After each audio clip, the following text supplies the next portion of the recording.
Governments are no longer denying it. The military are no longer denying it. And even mainstream media no longer denies it. They're here and have been here for a very long time. The Mutual UFO Network has been on the front lines uncovering the truth since 1969. And now we're sharing the truth with you. Welcome to MUFON's What's Up with hosts Katie Griboski, Christopher DePerno, and Katie Cook, exclusively on the KGRA Digital Broadcasting Network. Wondering what's up? So are we.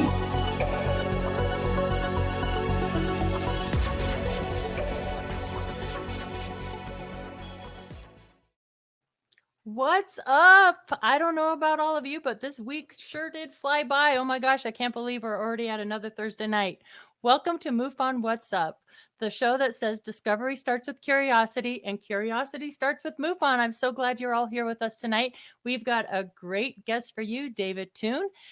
Before we do that, we got news, person of interest, book recommendations, and all sorts of great discussion brought to you by kgradb.com. As always, we endorse MUFON, the Mutual UFO Network. We've been on the front lines from the very beginning, from 1969, asking that all-important question, are we alone in the universe? I hope everybody is having a great evening tonight. So, Katie, let me introduce my co-hosts. We have Katie Cook. Welcome, Katie. Hello. How are you? I'm doing great. And Christopher DePerno out of New York. Hi, Chris. Hello, everybody. Man, what a great show with David Toon tonight. I've talked to him several times before, and he's such a wealth of information. I'm telling you, this guy is right on top of everything in the ufology field. Yes, it's not going to be another great show. I'm so excited too. Is it like very cold back east, Chris, in New York? I mean, we have a beautiful day. No, it's actually kind of mild. It's only -7. So Oh. for the Buffalo area, that's okay. So, I mean, we don't go outside. My dog Stewigie went outside and he came back a popsicle, but you know, that's just the way Buffalo is. Yeah. I don't know why I moved up here, but here I am. There you are. There you are. Well, we need you up there keeping an eye on the skies. Well, it's full of snow. You can't see anything, Cookie. It's full of snow. And I'm not going outside. I don't care if the Martians invade. I'm not going outside. So I don't care. Oh, sorry. -7. Oh, That's God. bad. That's bad. What's it like in Tennessee there, Katie? It's in the 30s. We had a lot of snow a few days ago. It's all melted now, but it's cold. I mean, Chris is like, shut up. It's not. You're like in freaking Phoenix compared to me. So I know, right. Oh, all gosh. right. So, Katie, you always kick us off with something great. What do you have for us this week? Yes, I got a fun meme. This one's actually a birthday card that I received from my husband and daughter. Amanda, can we put that up? Look how cute that is. For those of you just listening. So, you know, this guy's on a table. There's a couple aliens and says, I've examined this kind before. Whatever you do, don't pull his finger. And then, as if that's not funny enough, the inside of the card, just one quick pull. You fool, open a window. You know, because fart jokes are always appropriate. I thought that was pretty cute. And we have a paranormal pop again this week. This one I thought was actually really appropriate. Let's see. Can you see that guy here? I don't want to. Now, if I go too close, you kind of lose the detail. But I thought it was very appropriate because it kind of looks like he's got the sun behind him. You guys will know what we mean in a minute. And then the moon and looks like Saturn. I just thought this little guy was so cute. Little cosmic pop. So as always, you can order these at paranormalpops.com. They're made right here in America and they're so yummy. This guy's vanilla flavored and I will be eating him soon. And then also check out one of my favorite Middle Tennessee artists, Renfro Originals. Last week we showed you an alien abduction piece, but this week we have her Sasquatch feet. Look how cool that is. I love that guy. I think we have another one too. Yeah. Oh, I just love these. So pretty big. I know they are pretty big. Yeah, exactly. I don't have one here, but yeah, they're probably about that size. So yeah, this is beautiful stained glass. It's made right here by hand in Middle Tennessee, and you can order them at renfrooriginals.com. You can also follow them online, all the socials at Renfro Originals. So love those. All right, Chris, what is happening in the world of UFO news? Well, we got some great news. Amanda?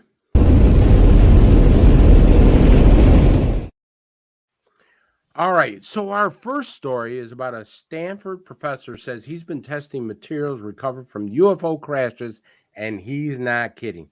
Stanford professor Gary Nolan says he has analyzed UFO materials and they're not playing by the rules. I don't know what that means. Professor Nolan has revealed that he has studied materials from UFOs, several of which not to be playing by the rules. Professor Nolan was approached by various American government agencies and aeronautic corporations that had weird objects known professionally as UAPs, UFOs.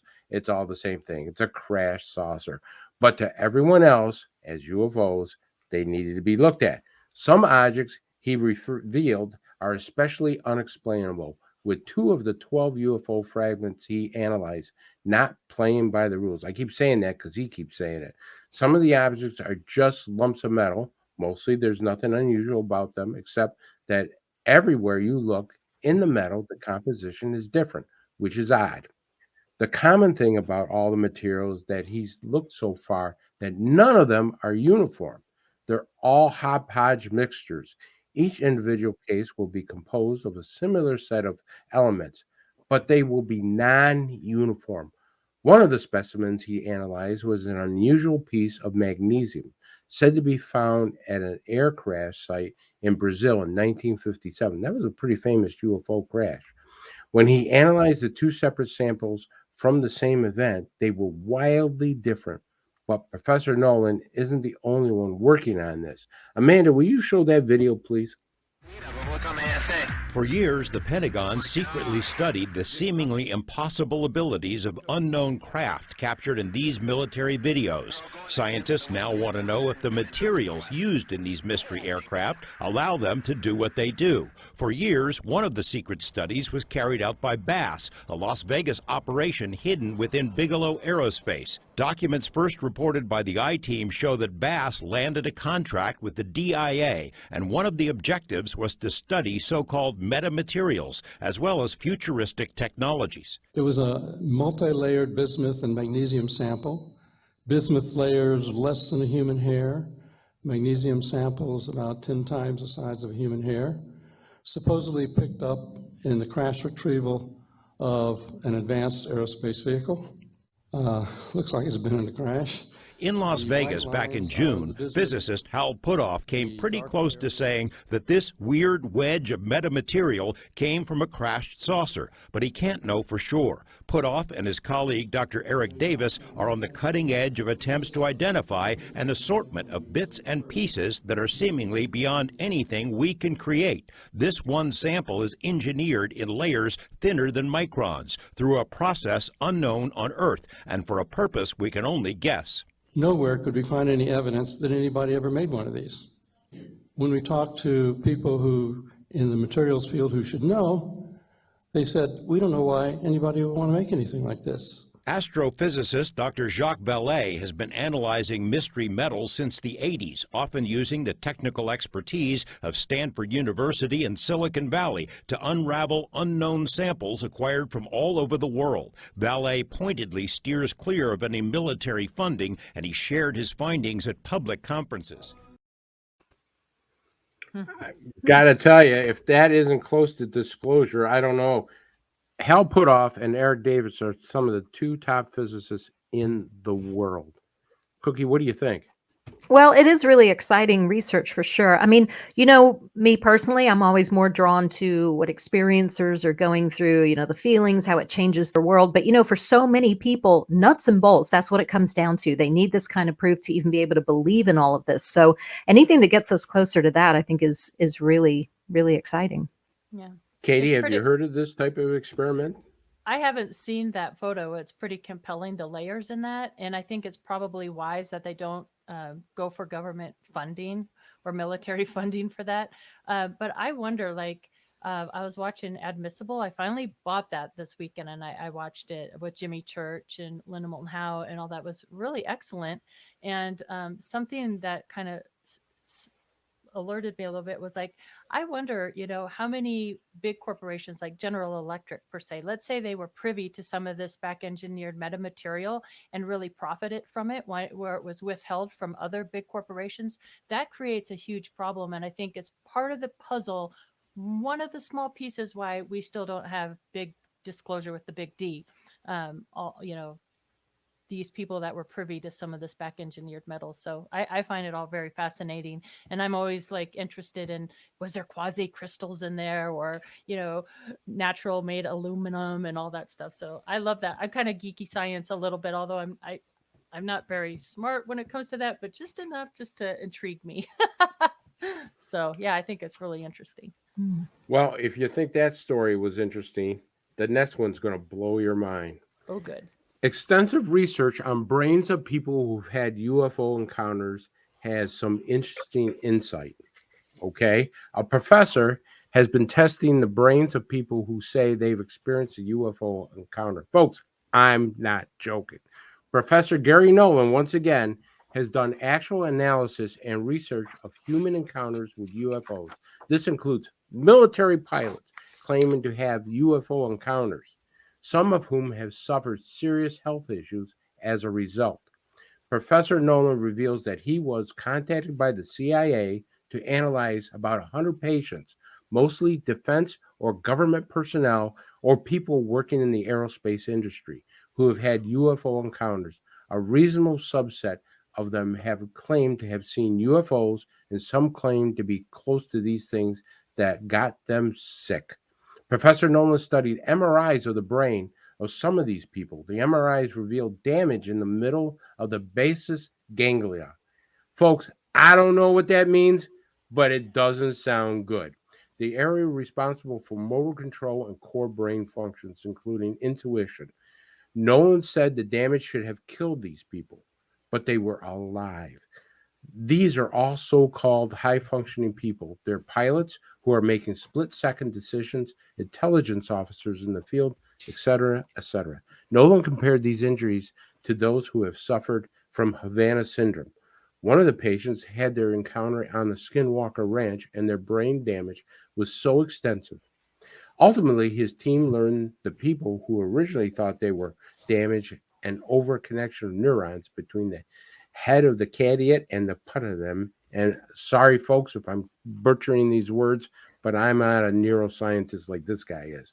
Let's hope we hear more from Dr. Gary Nolan, a real scientist studying UFOs and claiming to have UFO encounters. Let's watch this short video. Amanda? Alien means alien. They're either from another planet in this galaxy or elsewhere, or they're from another level of reality that we don't understand. Or they've been here all along and they just show up to look at us because they're basically maybe looking at their past. From my point of view, when I got involved, the CIA came to my office. I mean, at first I thought it was a joke. I really did. I was looking across the way here at some of the other offices to see if there was a camera. And so they said, we asked around, and everybody said that you've built the best tool called SciTough. I was introduced to others who were, I think you people call them the Invisible College. It was people like Jacques, people like Hal Puthoff, Eric Davis, and Robert Bigelow, and Colm Kelleher. And then they showed me MRIs of some of these people, and most of those people had interactions with UFOs. And these were Department of Defense and intelligence people, so supposedly and reasonably credible individuals. So in looking at the MRIs of some of these people, we noticed an area of the brain that seemed to be disturbed, let's say, or different in many of these individuals. So it's an area that I've talked about before between the head of the caudate and the putamen that had increased neural density. And it was larger in all these individuals. And so you just ask the question, okay, what's unique about these individuals? Well, they're all highly functioning, and you have to make snap decisions. Mayday, mayday! And so what is that? That's intuition. One way to explain it would be intuition, or just highly intelligent. And then surprisingly, when we looked in the family members, we found that the family members had it, which was fascinating. So that means that structure had a genetic component, whatever it was. Here's a question. Do you have a genetic and phenotypic predisposition to seeing the UFOs, or post-contact, do you now have a more neuronally dense caudate nucleus and putamen? No, I don't think that. I don't think it's changed. They're just able to, as you say, see it. They're able to recognize it for what it might be, and not dismiss it. From maybe their perspective, let's say 1 million years ahead of them, they know that we're maybe a few hundred years from, spreading in our local galactic arm, even if only by conventional craft. Do they want a bunch of angry monkeys running around with bombs? They probably want to keep tabs on us. I like angry monkeys. No. I could tell you that story blew my mind because first of all, Dr. Gary Nolan is a well-established Stanford professor and doctor. He's brilliant. He holds, I think, 42 patents. He's probably a multimillionaire, and he's highly regarded at Stanford University. That's number one. Number two, for him to come out with a story like this, and he's not 6 feet underground if the government wanted to keep this quiet, why is he coming out with this now? That he's actually examining MRIs given to him by the U.S. government to see the side effects of people about this. Cookie, your thoughts?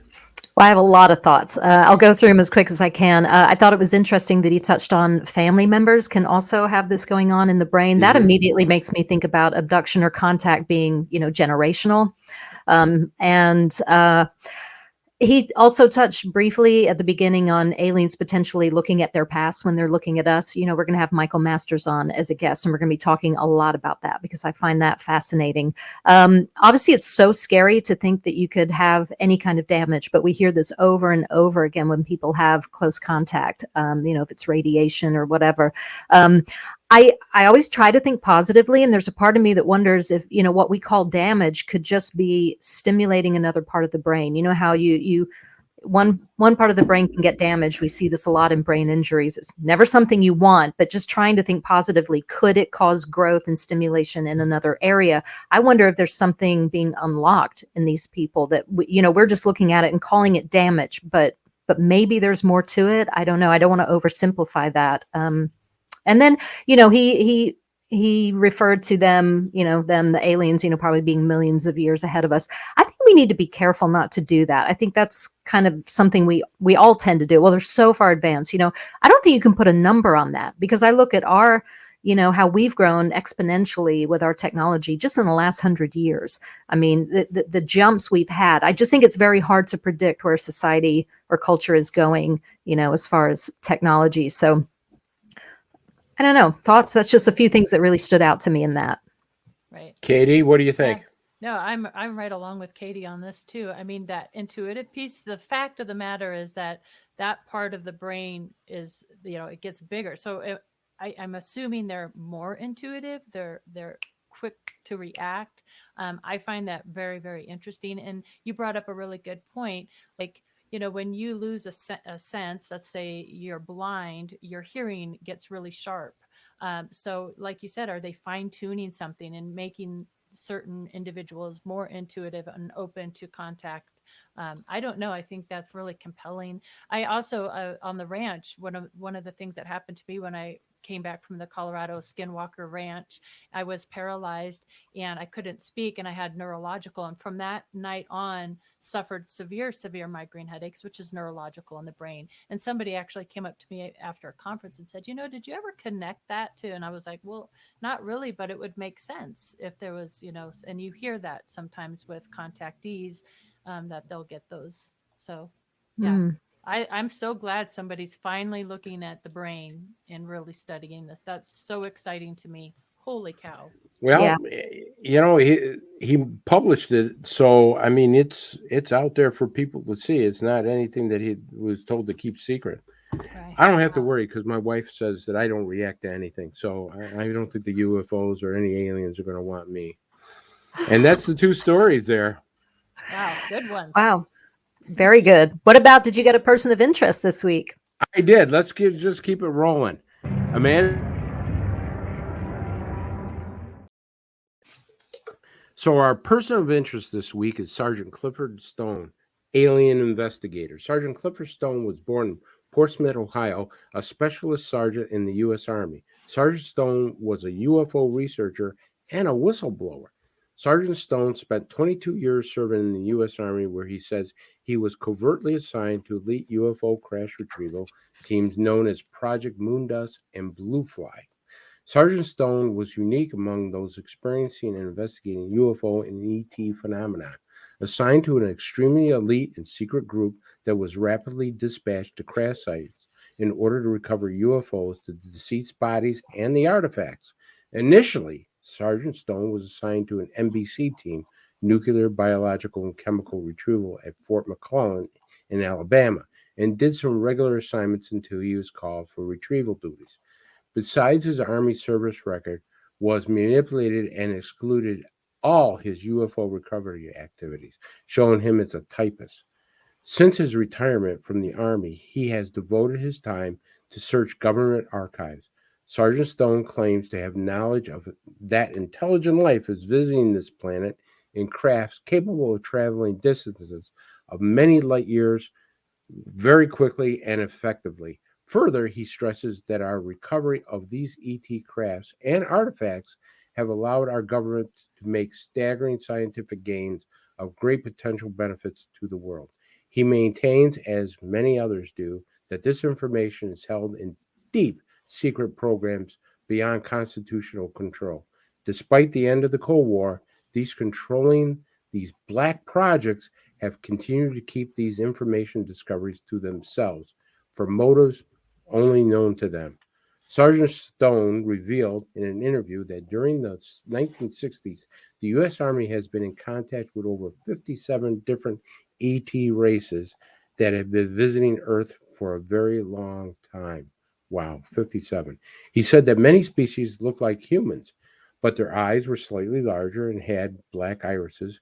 According to him, extraterrestrial species contacted only through telepathy and could even read minds. Stone also claimed that there are many alien groups that visit our solar system and Earth, but when humans learned how to detect their crafts, they limited their visits but did not stop. Sergeant Stone became very vocal about his experience. Please watch this short video. Amanda? We very quickly were able to ascertain within 3 to 4 years after the end of the war that our visitors were anywhere from 1 to 2 billion years ahead of us. In the 1950s, the United States Air Force had an elite unit to investigate UFOs outside of Blue Book, even though Blue Book thought that that unit was working with them, that they were not. This unit was initially organized as the 4602nd Air Intelligence Service Squadron. Among its peacetime missions was Operation Blue Fly. Operation Blue Fly was to recover objects of unknown origin that fell to Earth. It's very important that you remember objects that fell to Earth because we didn't have any spacecraft up there at this time. As a result of this, they had monitors right there at Wright-Patterson that when UFO reports came in, they were looked at very closely to see if there was any possible means of, or any possible necessity of sending out teams to recover any of this fallen debris. The Air Force states they never used them. I'm telling you they did. But the intent of Operation Blue Fly, peacetime project, was to go out and recover objects of unknown origin that impacted with the Earth. Later it would be expanded in 1957 to cover all objects of unknown origin, meaning spacecraft too. It would be expanded to a much larger program encompassing other programs out there, and it would become part of what they would call in the 1957 October timeframe, Project Moondust. Project Moondust is the overall field exploitation to recover only 2 items. That is, objects of non-U.S. origin that survives re-entry into the Earth's atmosphere and impacts with the Earth. Naturally, we would be interested in those items from a technical, scientific intelligence basis to determine or try to ascertain the technical capabilities of any potential enemy or known enemy of the U.S. at that time that was launching space vehicles into space. The other or the other area of interest was objects of unknown origin. Now we find that there were quite a few objects of unknown origin that did not correlate with any known space launches or impact times of any known space debris falling back to Earth. We also find out that there was never a report filed by our government that we had recovered these objects and then notified the country. We would immediately ascertain the point of origin that we had recovered them, which would be required by international law. And we never ever went ahead and had a political protest filed against us. In short, under moon dust, under blue fly, we have recovered alien debris, not of this Earth. I am prepared to state that I have been at locations where craft of unknown origin that did not originate on the face of this planet was there. I am prepared to state that while I was there, we saw living, dead bodies of entities that were not born on this planet. I am prepared to state that we had what they referred to as interfacing with those entities. I am prepared to state that the situation is they have a school to try to indoctrinate people. I never went to that school. I always refused. I am prepared to state that when I got out of the service in 1990, that they held me for 2 months, that I might better reconsider to stay in and not get out. I am prepared to state that I had orders that stated that I was supposed to get out December 1st, I think it was, December 1st of 1989, that they revoked those orders, once again in violation of law, to hold me for 2 months pending approval of my retirement, which had already been approved. The purpose of that was to try to convince me to stay in. We have contact with aliens not originating from some foreign country, but from some other solar system. And I have been a party to that. Wow. You know, Sergeant Stone died in February of 2021. With him died such amazing information that would have helped this UFO community of ours. Sergeant Clifford Stone, a brave government whistleblower. I'll let the people decide. Cookie? Wow, at the end there, his conviction reminded me of Dr. Edgar Mitchell. Like, we are not alone. You've got to get that out there, that information. It's very brave of him. I mean, is he telling the truth? Who knows? He's certainly saying what a lot of other people have said. Yeah, very big loss that he's no longer part of the community. One thing that caught my attention, so Project Moondust and Blue Fly, I want to say it was Paul Hynek that was telling me, J. Allen Hynek's son, Paul. I think he's the one who told me that someone told him if it has 2 words, it's not actually classified. Have you ever heard that? I've never heard that. I haven't heard that. Yeah, I'm not sure if that's true. I could have that backwards because there was Project Grudge and what was the other one? Sign. So those were singular words. I may have that backwards, but I'm going to go back and try to figure that out. And Chris, you were talking before the video about the telepathic communication with these beings. I always find that fascinating. It's like, go with me here for a minute. Maybe if you're talking telepathically with somebody, there just is no language barrier. I mean, yes, you're going to hear them in whatever language you speak, but could there just be something about the nature of telepathy that you think they're talking to you in your own language, but the truth is you're just understanding them and they're understanding you, and that maybe there's no language barrier? Have you ever thought about that? Yeah, but I think it gels all together, Cookie, because remember one thing, one of the most famous abductees, Travis Walton, cannot communicate with them. He's actually told me, he says, Chris, I thought they were trying to communicate. They looked like they were trying to say something, telepathically, not through their mouth, but there was nothing coming through. And they actually ran out of the room because he was getting violent. But there are people who've been abducted that for whatever reason cannot communicate. Then there's people who've been abducted that actually get telepathic messages. So with the last story we did, is there something in somebody's brain that allows this telepathic message to come through as opposed to others? So I think all this stuff is starting to gel together. And I think hopefully we'll get more of that gelling, in 2022. Gosh, I hope so. Maybe that's why they brought Travis back. They're like, we can't talk to you now.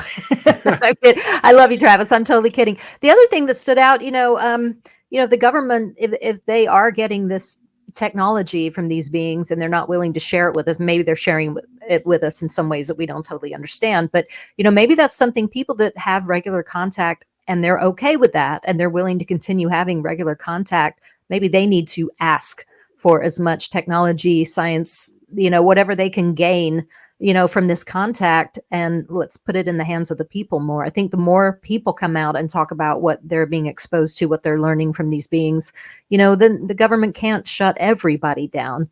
I mean, if enough people are like, well, this is what they're telling me, we just have to keep that going and, power of the people. Well, I will tell you this, and this is something that amazes me because Clifford Stone put it out there that they look like us. Who's to say if there's 57 species, who's to say that it's just gray aliens? When we think of an alien, we always think of a gray alien. Well, who's to say they aren't a species out there that looks exactly like us and can come down here, walk around, grab an ice cream cone and mingle with us and wouldn't know the difference. I mean, Katie, what do you think? Again, I'm going to bring up that film I just watched just because it's fresh in my memory. But it's hard for me when you start putting numbers on how many races that have visited our planet. I mean, it's hard to know that. So a specific number, 57, where did that come from? Where did he pull that from? Listening to Linda Moulton Howe again, she was talking about the three main races on Earth, the reptilians, the Nordics, or the tall blondes, and the grays. And she had mentioned that the grays kind of work both sides of the fence. They'll work with the reptilians and they'll work with the Nordics, and they're all three have been visiting our planet for thousands upon thousands of years. They're doing experiments here. They're trying to battle for it. It's like we're kind of in their way, which kind of goes again with what was reported at the ranch. So I find that interesting. But what she said that's interesting to me, and if I might be getting this all wrong. I actually had to rewind, re-listen. But I think what she was saying is that they can actually clone themselves. So you can have a reptilian that is appearing to be like a Nordic and a Nordic that appears to be a reptilian, and then they can actually go into humans. So they don't know who they're dealing with. And if I caught it right, I believe she said that there's some sort of technology, I don't know who has it, if the government has it or whatever, that can actually tell which race that they're dealing with, who is inside the shell, so to speak.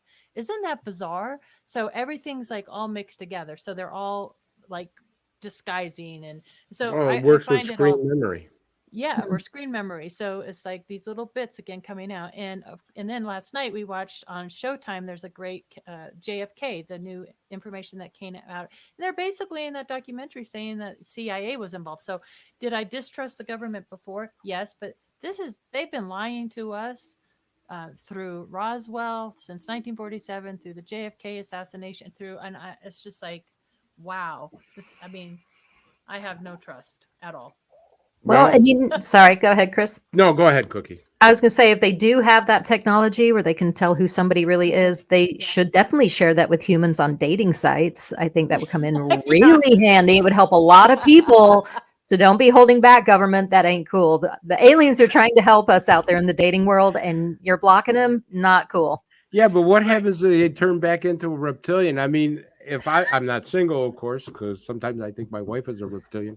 I hope she didn't hear that. But anyways, can you imagine dating somebody and they get excited and they all of a sudden you see this lizard in front of you? Holy crap! That's certainly going to blow that dinner first date. Yeah, it's not going to go well. And then they'll go, it's just a screen memory. I'm not really a lizard. I don't care, screen memory or not. I'm out of there. Here's $20 for the check. I'm out of here. See you later. I think $20. Where are you dating? Sorry. I'm a cheap bastard. I think it's funny we always assume the reptilians are the bad guys. Maybe they're not. Maybe they're actually very sweet lizards. I don't know. Well, if they try to take me to Golden Corral for a date, they're the bad guy. That's all I'm saying. I need a more expensive date than that. I'm kidding. I'm happily married. Okay, moving on. Katie G, have you got a case of the week for us? I do. And kind of going off the theme, last week we had Owl, right? Mike Cleland. So I thought, well, what about sun? Well, nobody can take pictures of the sun or really look at the sun. So I thought, well, how about the moon? So I typed in moon, found it's kind of, again, a little bit older of a case, but I cruised all our moon sightings and I found a cool moon case. So this is MUFON case number 85721. This is interesting. It started out as a category 1 case, which is kind of, a light in the sky, but they moved it up to a category 2 case. So that's pretty cool. This occurred August 6, 2017. It happened at 8:14 p.m. It lasted for 3 minutes. The sighting location was in California, Stockton, California. The location of the witness, he was outside. It was a nice day, 79 degrees, wind speed at 11 miles an hour, clear night. He was outside photographing the moon. Interesting note that Stockton Municipal Airport was about 5 miles south of this location. So here's what the witness says. It was a credible witness, a 55-year-old school teacher. And Amanda, as I'm reading the statement, you can bring up the picture. So he said, I was taking photos of the full moon when I noticed a black object flying toward the moon and into my shot. It made no sound and had no light. So it's important to note that he saw this object with his eyes, not just after when he developed the film. It flew from left to right, then down, then hovered, then back to the left. When I got home and dumped photos to the computer, I noticed that there were actually 3 objects in the photos and sometimes 2. They were flying saucer shaped. I kept shooting, but the objects were no longer visible. They just vanished. So the investigator summary and conclusion, I believe what the witness saw and captured in his photos was an unknown UAV. Because of the way it flew through the sky, it made no noise and then vanished. And in that one right there, in that photo, way to the left, it's very small. You can see the second one in that photo, and it's way to the left there. So I just thought that, it's pretty shots of the moon. Again, we have the telephone lines and the roof for, you can see how it looked in the sky. But yeah, so that's my case of the week. What do you guys think? Yeah, that's a cool one. I'm not sure what to think of that, but it looks pretty real to me. I don't know. What do you think, Chris? I love this one. I would love to see video on that. Can you imagine if he had caught some video? I'd love to see the speed, kind of get an idea of everything to it. Yeah, it was captured on a Canon ESO, he said. So I think he had an actual camera because I thought that would be great too. Has that photo been analyzed by any chance? He didn't have too much on there. Maybe we should send it off to one of our photo analysts, have them take a look. Yeah, I would absolutely send that to a photo analyst and have that verified, because that's a great sighting if it's correct. Too bad he didn't get video. That would have been awesome. That would have been really great. Yeah, it's so classic saucer shape. Yeah, I love that. That's what I liked about it too. So case of the week this week. Very cool. Very good. And yeah. So Chris, did you catch up with Bob Spearing this week for international? I did, news? and once again, he's got some international news. Amanda?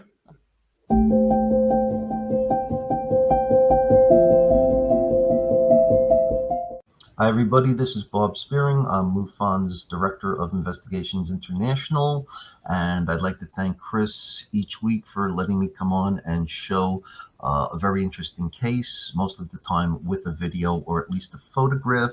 And this week I have something that we're still working on because we're not quite sure what it might be. There are some possible logical explanations, but the fellow who did this video was a very sincere witness.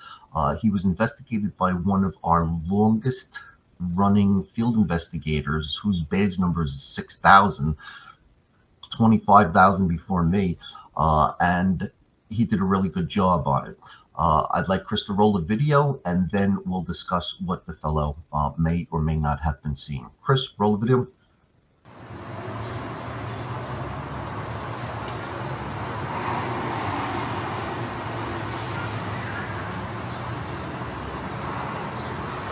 Arkadaşlar, UFO mu bu?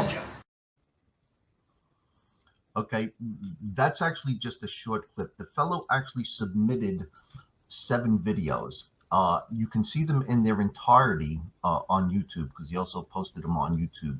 It occurred in Turkey on April 24th of this year. The objects seem to be wobbling, which suggests that the most likely probability is some sort of balloons. They did stay in sync as they were flying. He filmed them for a long time. It happened during rush hour AM in a very crowded part of a city in Turkey. and it was taken from a balcony. So first question is, who would be flying balloons at 8 o'clock in the morning?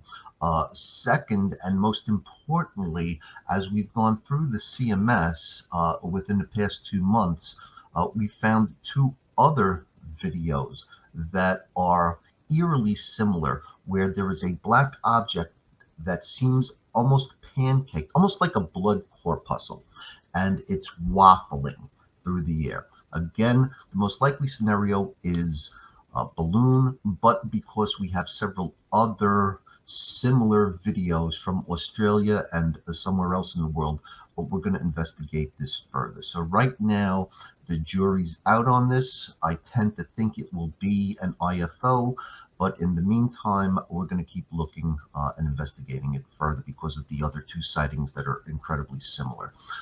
Thank you, Chris. This is Bob Spearing, signing off. Hopefully I'll see you next week. Take care. Thanks, Bob. Yep.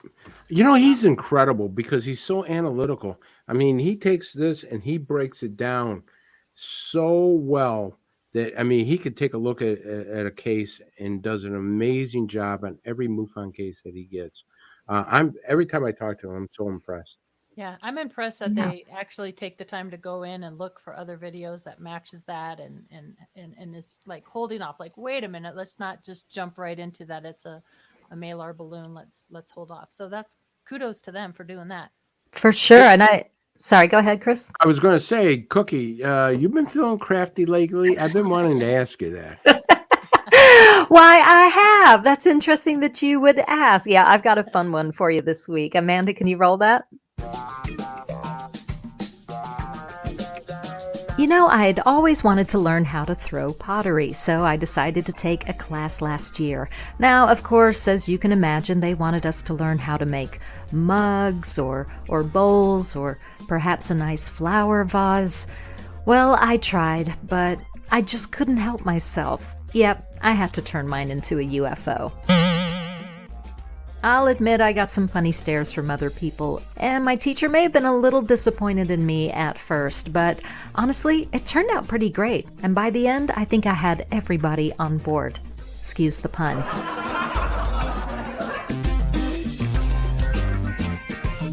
And then, of course, I had to make a little baby UFO to go with the mothership. What do you guys think?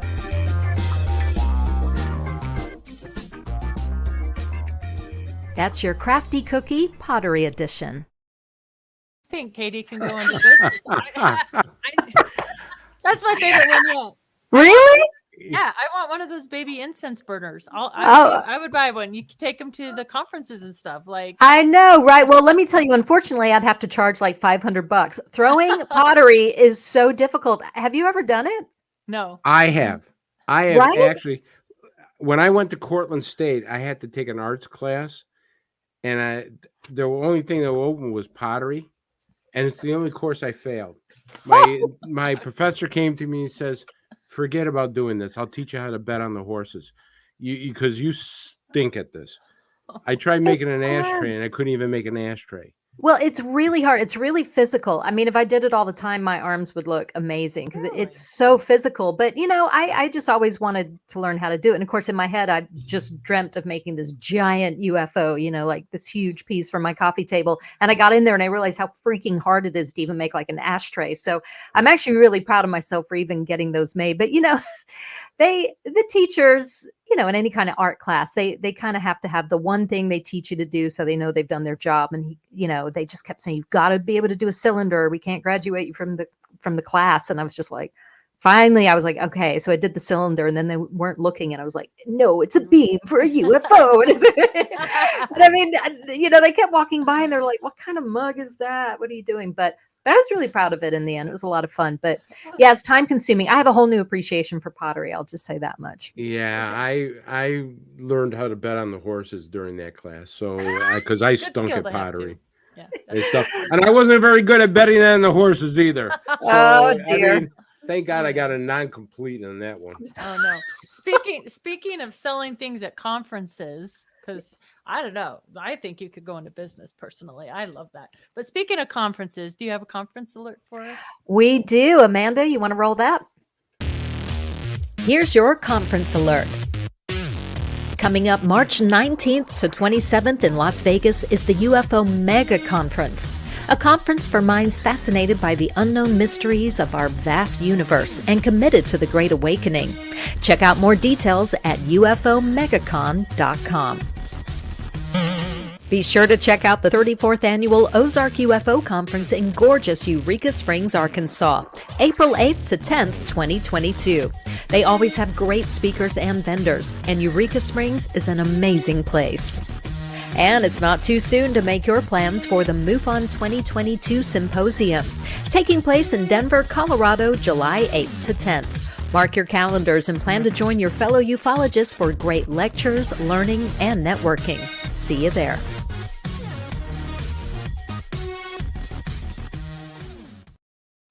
That's jam. Yep, me and Katie are getting down to that. Speaking of the international or the MUFON Symposium in Denver, we had some great guests of honor visit Colorado this weekend. So I think I have a picture there of our dinner. We had the executive director of MUFON, David McDonald, and his awesome, incredible wife Sharon. I'm like, you are the coolest chick, because they're both, I didn't know David and Sharon, they're both master divers. She's a pilot. She's just awesome. There they are. We had breakfast the next morning, and Marquetta was in town also. So I think there's a shot of Marquetta and I, but they were out looking at the venue for the symposium. There's Marquetta and I at breakfast. And again, it's at the Sheraton. And so when I went downtown to pick them up, I didn't realize literally the hotel. Oh, there's the crew. We had Don Schmidt in as our guest speaker. We have Doug Wilson there. That was very nice. What other pictures? I don't remember what other pictures I brought in. Me and David there. But what I learned is that there's Don Schmidt, Roswell, and that was a meeting I've been wanting to meet Don Schmidt like forever because of my Denver Roswell body connection. And I was always very intimidated and scared to meet him, but he was the nicest guy and was very interested, and it was great. It was just a great weekend. But back to the Denver Symposium, during COVID, I was unaware that they just remodeled the Sheraton down there. And literally they have the fire pits in the front. It's a beautiful venue, lots of light, lots of windows, new rooms, and it's right on the 16th Street Mall, which when I picked David and Cher, they were like, oh, we thought it was an indoor mall, so we're trying to look for the mall, but it's a big outdoor mall that you walk, so there's tons of restaurants, and I think it's going to just be a kick butt symposium. So I'm hoping to see a lot of you there. A lot of great speakers, and the venue is going to be just amazing. She said, do you know any of the speakers? Oh, I knew you were going to ask that. I know that. Okay, we're gonna be, I don't know if it's a secret, but let's try it. We are announcing them little by little, and the big rollout will come out.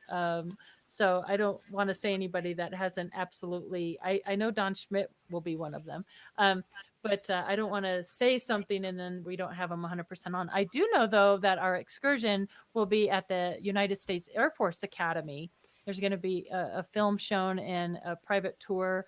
And it's a beautiful location if you haven't been to the Air Force Academy. So that'll be a great day on Friday. So, the bus right out there. So I'm so looking forward to the symposium and the venue. Yeah, I hope a ton of people come out. I mean, I say this all the time, but I mean, the speakers are wonderful, but I also feel like it's just who you meet, or who you get to see again. It's all about making those connections. It's so nice to be, under the same roof with a bunch of people that, just for that weekend, you don't have to go, okay, I know this sounds really weird, but because you're with a bunch of other weirdos that are like into the same thing, and you meet other experiencers. And I just get such a supercharge from being at those events and being around like-minded people. And then of course, the lectures, I always learn something new, and it's okay too, if all the speakers don't even agree on this phenomenon and what's going on. I love to hear like all those different points of view. And me too. I just, I love that environment. And I think it's really cool that it's going to be out there this time, in Denver.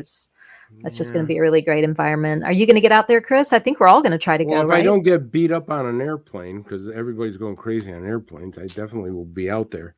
It's just a matter of getting out there, getting a flight with all the flights and everything being canceled and stuff. But I think all that's going to be past us Hopefully by by time July. the Denver thing. By July. Fingers crossed. With my sarcastic remark, somebody will say something to me and I'll be thrown off the plane. Probably Chris, arrested. maybe you just need to drive out there. That might be the way to go.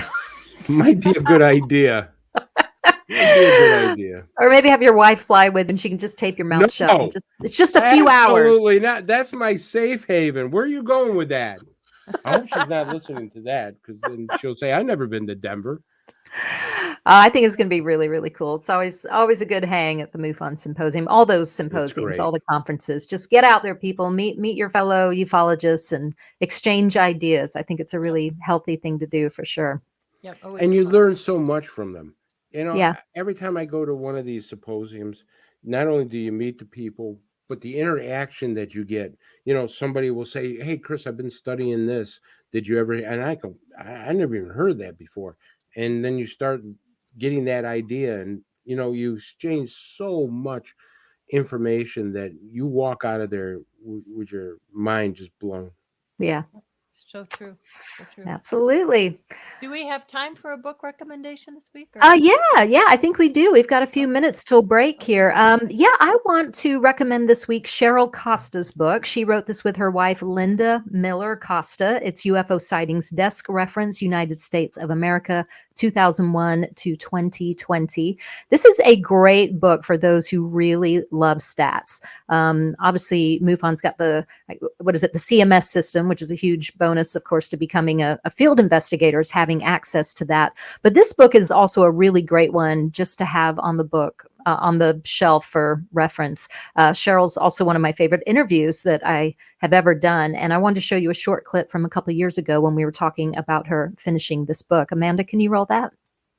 Cheryl's an author, researcher, lecturer, podcaster, journalist extraordinaire, and she has a real passion for data. She really loves the numbers behind UFO sightings.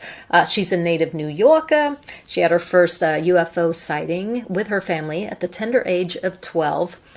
She's a military veteran, a retired information security professional from the aerospace industry.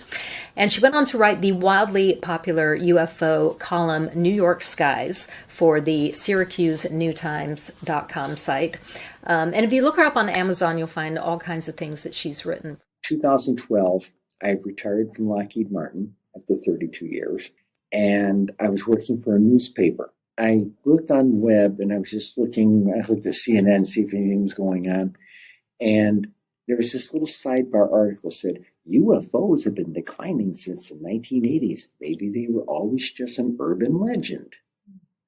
I said, that doesn't feel right. So for the first time in my life, I Googled UFO Reporting Center. So I went to 1980 and just added them all up and started throwing them into a spreadsheet. And I did this little bar chart, and it went up like a rocket. What memo didn't the UFOs get? And the more and more of these things I read, the more I saw people just trying to get it off their chest. So I downloaded some stuff, and I did New York State. We didn't know what we were doing. Linda and I did not know. And we started adding county data to it. And suddenly we're sharing some of our charts with New York State investigators. And they're saying, we didn't know there was a cluster there because the county gave you another resolution. Rural area, it was like onesie-twosies. When you put the county information to it, suddenly those places started to these places that had a handful of sightings that were not much more than cattle crossings with a general store that sold Haagen-Dazs and a volunteer fire department and maybe a trailer park. These sightings were starting to show patterns in rural areas. Okay. Wow, we didn't know about that, So Linda and I, at the end of 2015, we said, wow, look at all the cool stuff we found. What if we did this for the whole country, she says. I said, it could take a year. It took 18 months. Linda, my spouse, who's the brains behind the book to begin with, okay, she's got the science degrees, not me. And she defined how we were going to do the book. She said, not going to be any cute aliens on the cover. We're going to do some science.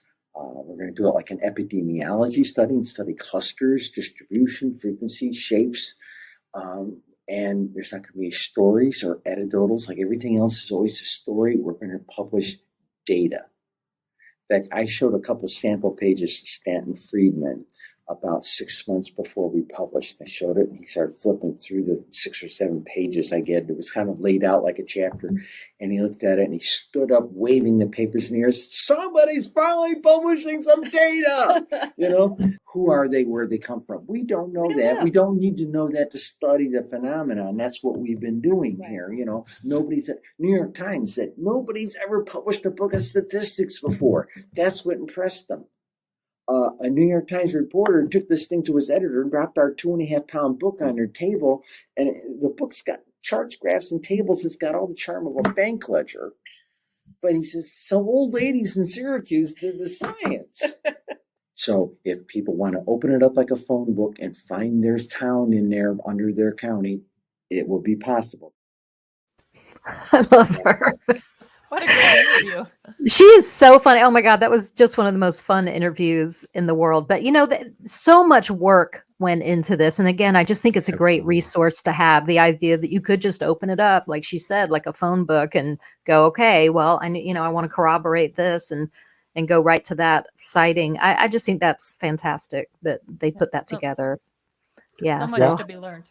I will tell you, Cheryl Costas, I truly believe is a friend of mine, and she mentored me in a lot of stuff that, in my early times of doing ufology.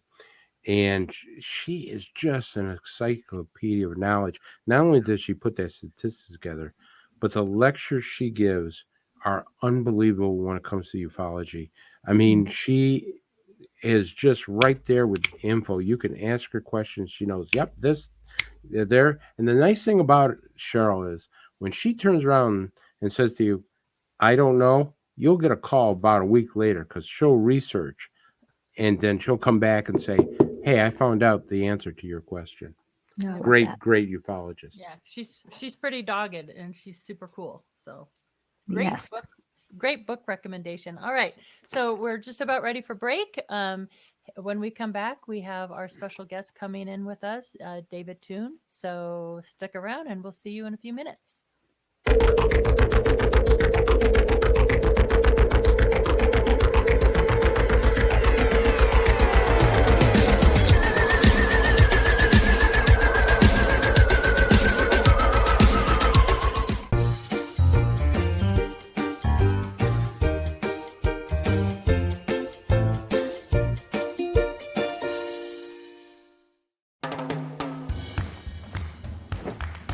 I don't want to talk about it.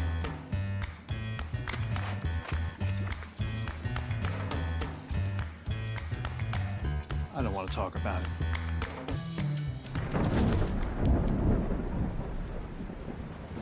Families don't have to talk about everything, but they should talk about how to plan for an emergency. Get tips and resources to make your family's emergency plan. Hey members, the new KGRA-DB app is now available on iOS and Android devices. Gain on-demand access to any KGRA-DB programming. Download any show directly to your mobile device to listen or watch on the go. Go to the App Store and search KGRA-DB.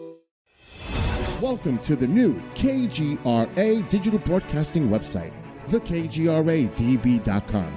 Here you'll find great new content, including the KGRA Classics, great shows from our archives. You'll be able to see the show times and information so you can see what show is currently on air. The on-air live button, so just go to this section and you'll be able to hear the show live with exceptional sound quality. We also have the Vault section. Make sure to subscribe to get access to great content and special features.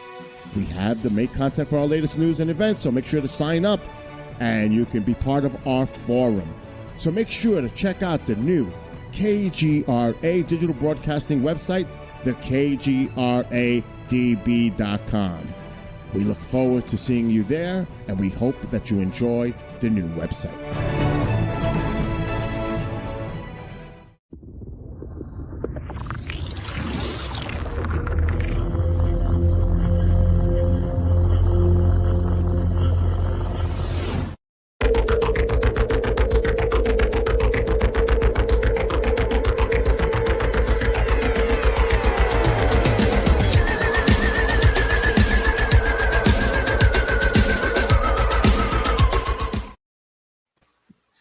right, welcome back. I know that music always gets me going right after the break. I'm like, all right, refresh, ready for the second hour. Okay, Amanda, I think it is time.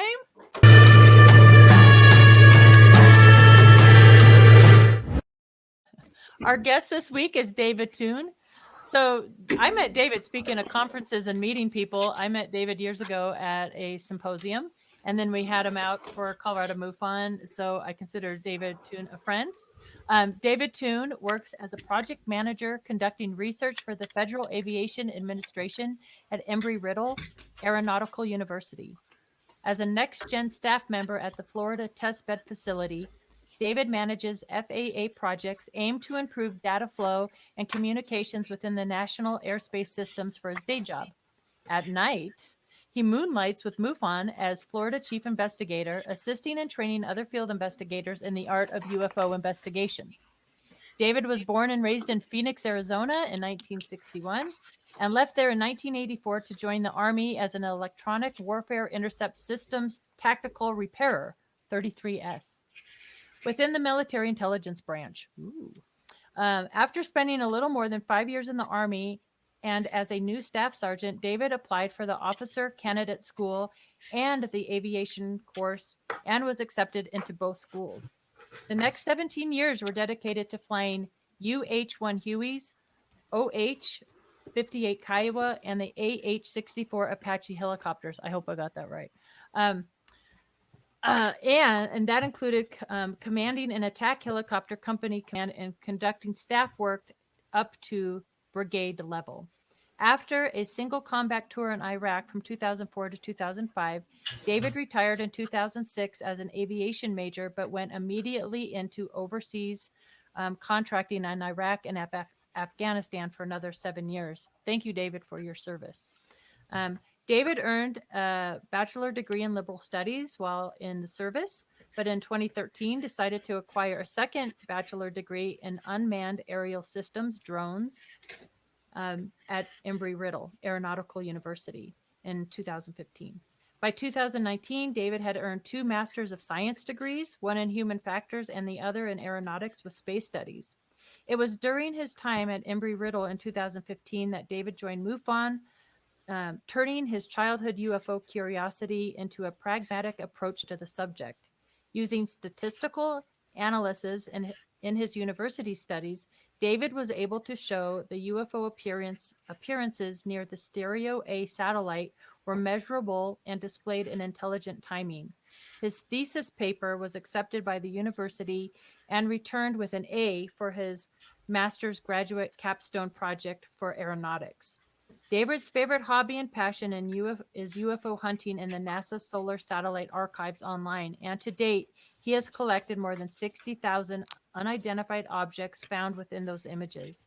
His goal is to disclose the intense amount of astrobiological evidence, technosignatures, found in solar satellite archives that answers the question if other intelligent life exists beyond our planet with an undisputable yes.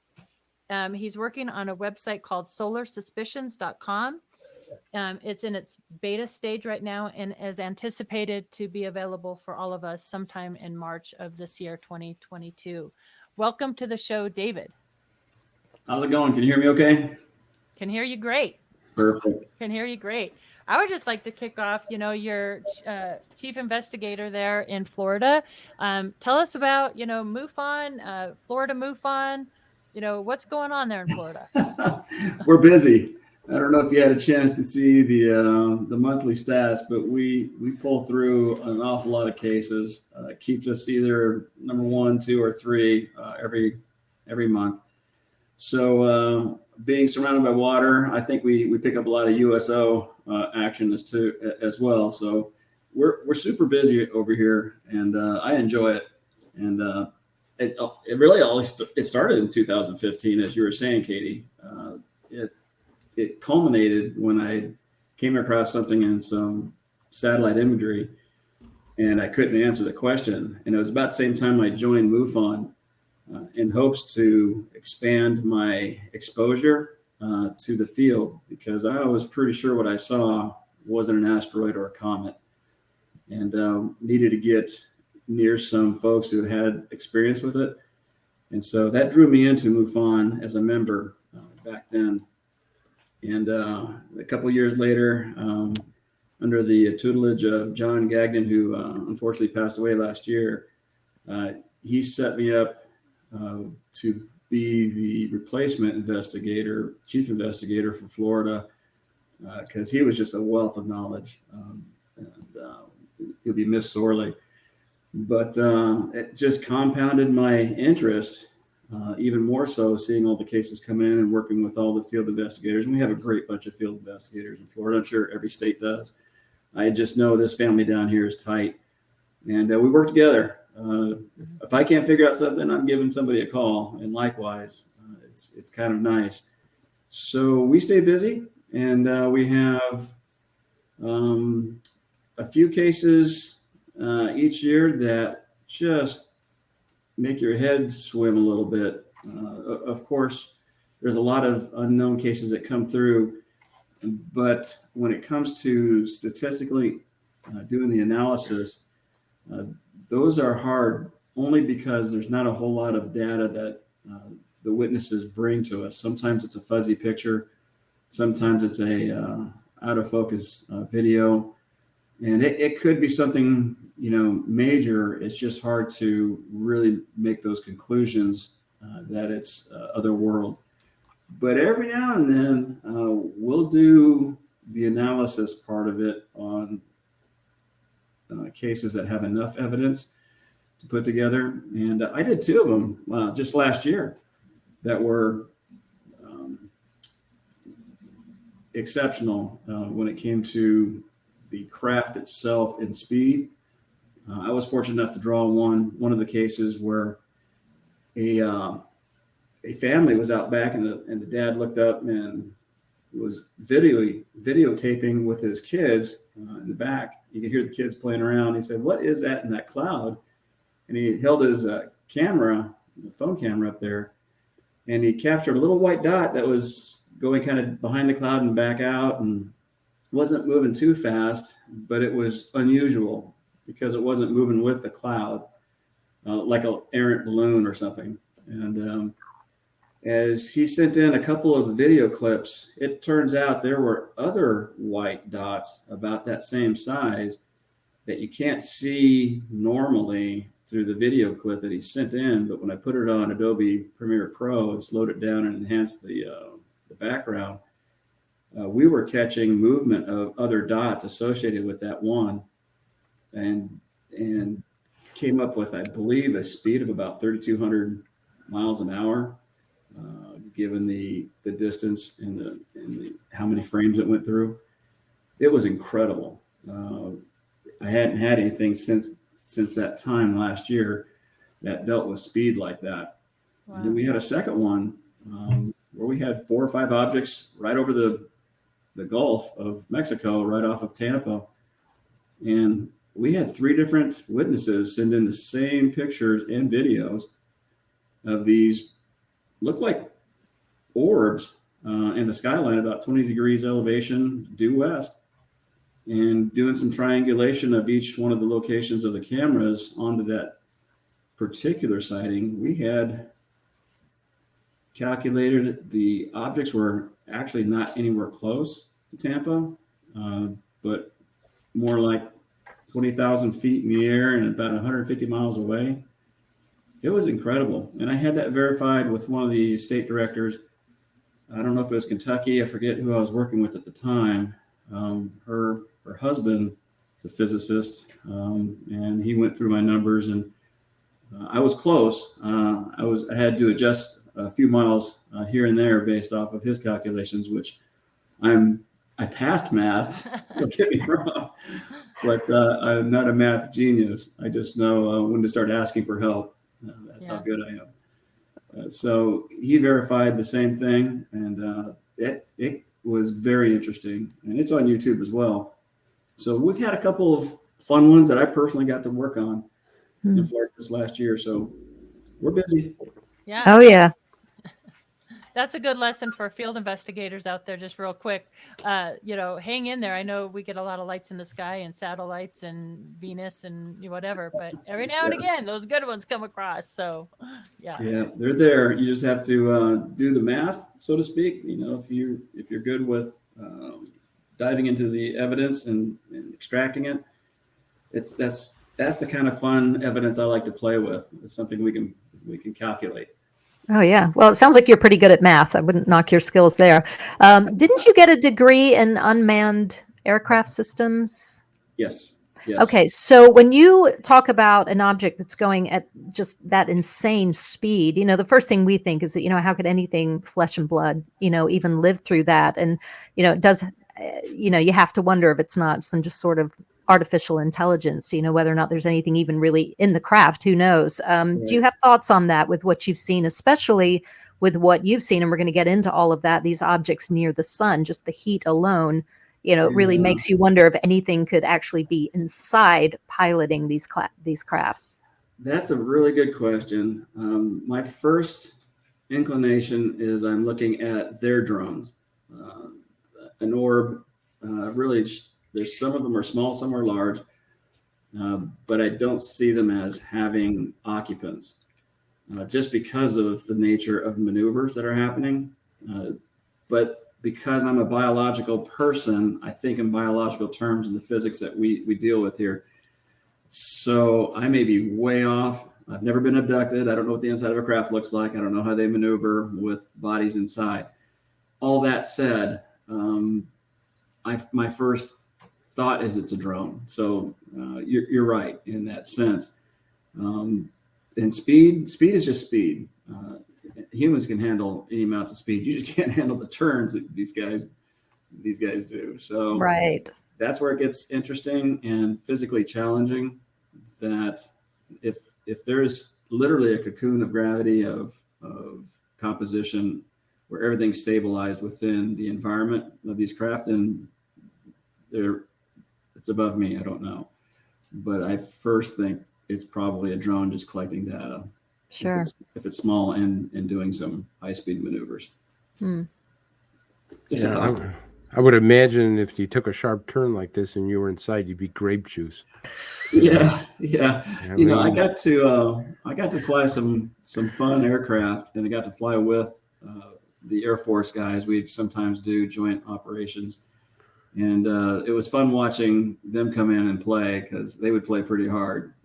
I'm in a helicopter. The best I can do is maybe 150 knots, 160 knots going downhill. What do they call those ninja food processors? That's what you'd be. There'd be a pool of blood over there and mangled pie. Anyways, hey, listen, I want to piggyback what Cookie said about some stuff, because I think it's important before we get into the pictures and all these crafts by the sun, why they're actually going toward the sun. And, you and I have talked about that. And I think it's really interesting because, it's not really good. I mean, if you think about it, first of all, to show you comparison how big the sun is, you could put 1.3 million Earths in the sun. That's how huge the sun is. And the suns usually are, called stars. They usually hang around for about 10 billion years. And we've been using this one for 4.5. So we only got about 5 billion years left on this one here. But you and I talked that the sun produces hydrogen to helium-4 to plasma energy, fusion, right? Not fission, but fusion, correct? Right. Okay. So they're going through these things like a gas station. They're kind of siphoning off this plasma, because we know plasma energy can fuel incredible energy. Am I correct on that? Well, sure. It's the fourth element. It is a gaseous type of charge, if you want to put it in layman's terms. And the fact that these things can get near the sun and not burn is not really beyond our intelligence and our capability. You may be familiar with the Parker probe that was launched, I guess, a year and a half now. And it's designed to get within 4 million miles of the surface of the sun. And that's ours. And it's studying all the plasma, all the different physics the sun gives us at a real close range. It's up front and it's hot, but we have materials that we've produced that can get us within almost the chromosphere, photosphere of the sun itself. And it's filming the plasma streams going by it. Just imagine what's going to happen 100 years from now with that type of technology we have. We'll go right through the sun and do what we need to do, maybe land something on it. But wouldn't you agree that possibly one theory that they're going to the sun is that it's a fuel source for them? And there's two theories. You're absolutely right, Chris. There's two theories that work for me. As a pilot, just imagine yourself in a craft. You take off out of the solar system. What are you going to see? Yeah. Darkness. Yeah. What do you want to see? A way through the darkness. Yeah, so, it's like a beacon. Exactly. It's a navigation aid for those who are using such to traverse our galaxy or universe. So number one, it's a point to fly to. Number two, once you get there, you kind of know what you're going to gas up with. It's a plasma. And there's plenty of pictures in my archives of objects that have been there a day or two on near the sun surface, not on the sun surface, but near it. And you can see the streams of plasma between it, the object itself, and the sun. And if you're an astrophysicist, you call that a filament. And that's true. There's filaments that don't have something on the end of it that are probably magnetically generated, and the plasma goes up into a nice tight corkscrew and gives you this spike look off the sun. And it sits there for a while. But there's other objects at the end of those particular spikes. It looks like it's drawing the plasma towards the object itself, and then the object leaves.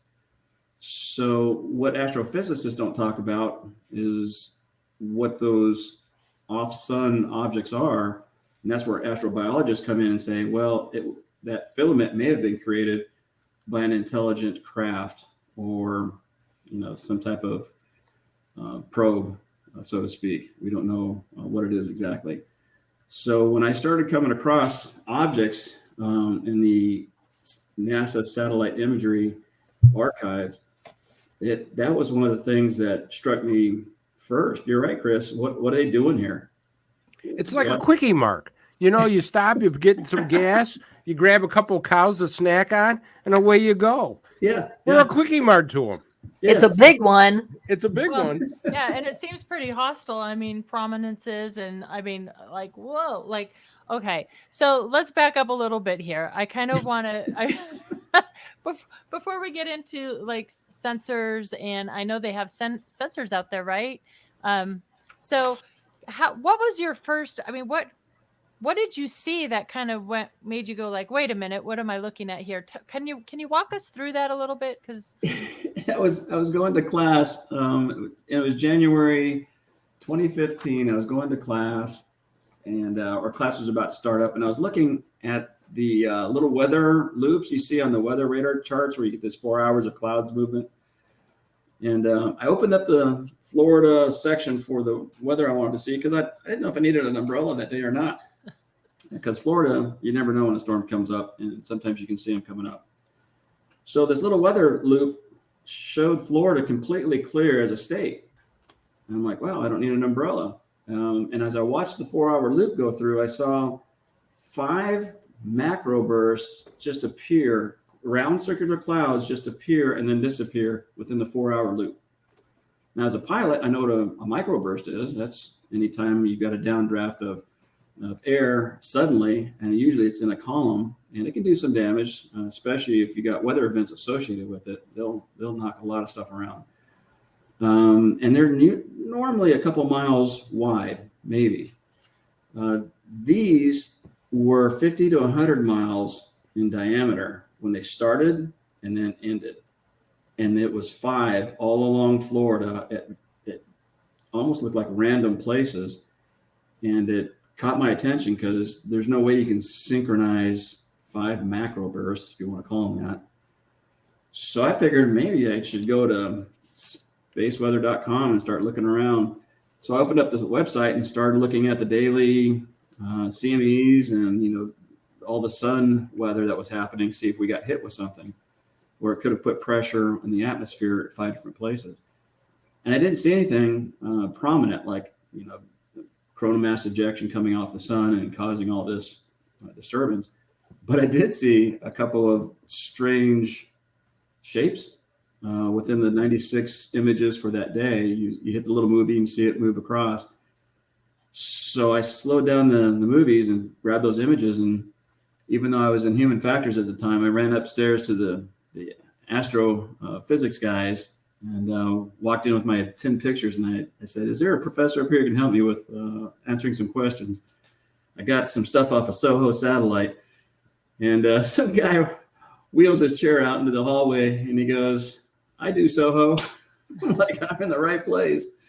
So I walked in, we had a little talk, and he was able to explain 8 of the 10 pictures I showed him. There's some type of cosmic ray hit the CCD sensor off the satellite, or, some type of hyper crazy particle, or some type of maybe program compression problems with handling the data. But the 2 we got down to that were really strange, he looked at it and says, I'm not really sure about those 2. Shocked me. I mean, this is what this guy does. He looks through scopes all the time, and he was a SOHO expert for that particular satellite. And I said, that's all I needed to know. So I went back home, and that was just all I needed for motivation. So I started digging through the NASA archives deeper for the SOHO satellite. And sure enough, it took months of searching around and digging. But I finally came across one. And for those who are not familiar with satellites and where they are, I don't know if we can put up the first image of the satellite placement. But I chose looking at SOHO, stereo A and B, and SDO. All 3, actually there's 4 satellites there. I just used stereo A only. But they're placed in orbits with the Earth, except for the stereo A and B. They go opposite of the Earth to do a full circle in different directions. And they've been out there. Well, I guess SOHO went out there in 1996, and then stereos went out there in 2003 or 4, and SDO, I think it was 2010. So they sequence them, they update them. There's better optics, of course, as you go through it. But when I was working with the SOHO satellite, I about 6 months, 7 months into searching that archive, which is massive, by the way, I came across my first image, which is off the C2 sensor, the SOHO satellite. And it was listed as 1997. And there's this little thing sitting off to the side. I put an arrow on this particular picture, but when you zoom into it for the next picture, you can see that that's not an asteroid and that's not a comet. That's not what they look like. They're normally a single ball of light, both asteroids and comets, and they have a really nice little trail behind them. This doesn't have that. This was way too organized. And to be honest with you, as soon as I came across that, I didn't know what to do next. I found what I was looking for. Now who do I talk to? Do I divulge? Do I go back to the professor and say, what about this one where he calls, the men in black? And I don't know what I was going up against, but it was so emotionally significant for me that I didn't really say anything to anybody for about 2 days. I mean, literally didn't say anything to anybody, and kind of had to process it a lot because I come from a very deep Christian background. And now I found something that's I didn't know was not in the Bible. Since then, I see some scriptures that allude to it, but it now challenged my faith. And I'm like, oh, this is going to be interesting because I've got evidence of something off-world. And oh, by the way, that SOHO satellite's 1 million miles away from the Earth. It's 3 times the distance past the moon.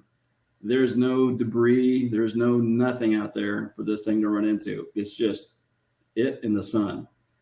And so when I found it, it was an emotional, significant event for me. But once sorry, I was going to say, I'd love to follow up on this. If you can expand upon this, because I think this happens to a lot of people, whatever their experience or research leads them to, it it can just blow their mind and they have to view the world completely differently. So yeah, if you don't mind just continuing on this thought for a minute. Well, what it did is it crashed my spiritual side for a while. That's why I probably went quiet for a couple of days, is I had to sit and think about how's this dovetail into what I've been taught all my life. And in fact, what I taught. I was a Southern Baptist deacon for years before I went non-denominational. Still believe there's a God, still believe there's a Savior, but I now had to look at what Scripture was saying and say, is there any evidence now within Scripture? I searched Scripture now like I did the archives, and had to put the two together to see if they fit. That's the tough part, and I'll be honest with you, it took a lot of time and a lot of study, and I finally came across friends of mine who are really adept at going through scriptures and understanding the intent, and also who are believers of extraterrestrial life. And we did find some scriptures in there where God does talk about those who tabernacle in the heavens, like in Revelations, I think it's 20:12, where there's other places where he talks about off life or off planet life, but you don't know that when you read it the first time. Now that I have to combine the two paradigms, now I can start seeing where some of these scriptures may be alluding to other life. So yeah, that took a little bit of work, and that's probably why NASA spent a couple $1 million on a study about 10 years ago with that very same question: is how's the religious community going to handle a disclosure that we're not alone? Yep. What's that look like? Yeah. Yep. So they've already done one study. I think there's a second one they've done recently, which may, I guess, be the prelude to a possible disclosure at a different level. But NASA keeps asking that same question. So that's a good question. Mm. But once I got done with that and started pulling in these pictures, I found that I've probably seen about 7 million images in the last 6 years. But I started seeing patterns. And that's where you get into the science side of this study. And if you can take qualitative analysis and you start finding things that look alike, and you can start categorizing them, then you can start counting them, and it turns it into a quantitative analysis. So luckily, and Embry-Riddle did a really good job. They made me take 4 semesters of statistics, which was really painful, by the way. But I learned a little bit, enough to be dangerous. So I started using my statistical analysis prowess, which is really low level, real amateur. But it was enough to start doing the science behind the discovery itself. That's the hard part. Everybody can look at a picture and give a story. But when you start tearing things apart, doing the analysis side of it, that's when it gets real for scientists and folks that have not been abducted like I haven't, or seen a UFO like I haven't. So I kind of need proof. I need data. And so I created my own. And when I started putting those together, if you go to the next slide, you'll see a 02. Let's go to slide 02. You'll see patterns that start to develop no matter what sensor you're looking at. Now, this is an HMI sensor. This is gravitational and more magnetic. So all the gray bumps you see on the sun here are the magnetic north and south, or the polarity of the surface of the sun. And here's this thing screaming across. It's a triangle, and it's got a trail to it. It's a little bit of a curve, but it's highly magnetic, because the surfaces on it are either black or white, which is the extremes for those pixels picking up either north or south poles. So whatever flew into this image is definitely magnetic in nature, and it's very triangular in nature. And unfortunately, the next image, it wasn't there. It crossed immediately. But the satellite, just like you were showing on that other picture, the next picture down, you see another triangle.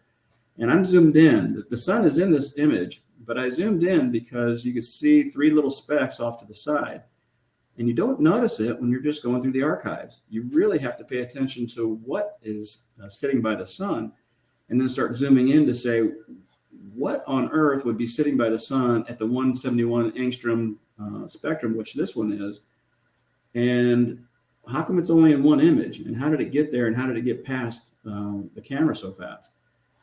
And so I started putting things together in categories. If you go to the next photo, you'll see that the 284 angstrom sensor off of, I believe this is the Stereo A, it also picked up a triangular shaped something.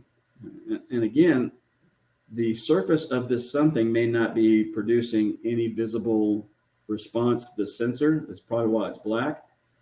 My theory is what you see as a triangle there are the surface areas that do have some type of propulsion going on, because it pretty much maxes out that frequency as a white.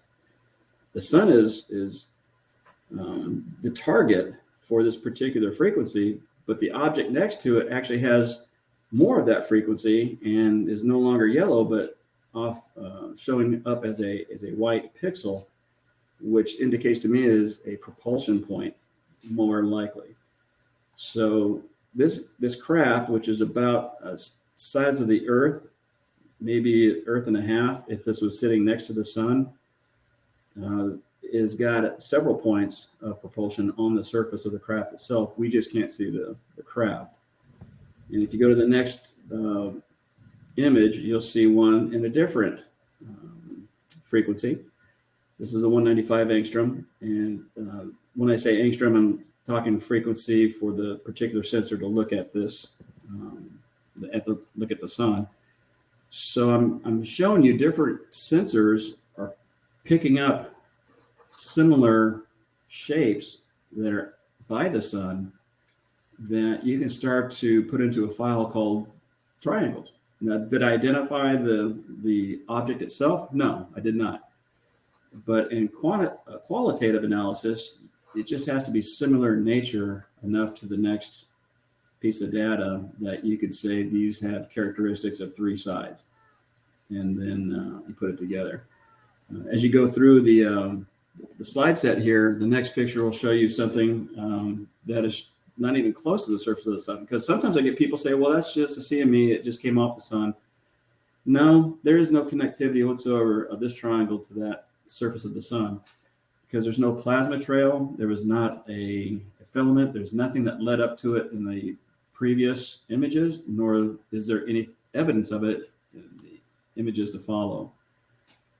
All I can see and all I can say is I see something triangular that's nowhere near the sun, that wasn't from the sun, and is similar to the other sensors that are picking up similar objects. Does that help? Wow. Yeah, it kind of lost me at the sun, but here we go. You know, I thought I was back in college going through an astronomy class or something. Sorry, I do that. No, that's fine. You were great. You're awesome. As a matter of fact, the last time we talked, Dave, you made me start researching the sun, because I go, this guy is so much advanced. He's got so much research done. I got to start boning up on this stuff. So one of the things that amazes me with the stuff you saw, because people will say, well, that's just space debris. And that's nonsense, because as you know, as I learned, the sun has tremendous amount of gravity. And if it was space debris that just it would be sucked right into the sun and burn up like that. But Sure. This stuff is very close to the sun. It's defying its gravitational pull. Dave, tell me about that. And while we're talking about that, explain Oumuamua, why that's a craft, and people think it's a craft as opposed to a space rock. All good questions, and it's all simple physics. It's the stuff we learned in high school, so don't panic. Newton's laws: if you push something in space, it should go in a straight line until another force acts on it, right? That's just Newton's law, unless there's another body of gravitational pull. So the things we see in space that are natural are asteroids and comets and particles. And as they get near the sun, you'll see them curve sometimes they run into the sun, like Comet Ison ran into the sun, and we'll never see it again. But other comets and asteroids that get near the sun, you can see the effect of the gravitational pull because of the arc of the trajectory, and as it changes and goes back out in space. So we know that the gravitational pull's there. That's again basic physics. What Avi Loeb saw in Umu is it came into our solar system and it slowed down rather than sped up. And then as it got past the sun, it did a different trajectory than would have been as a normal satellite path.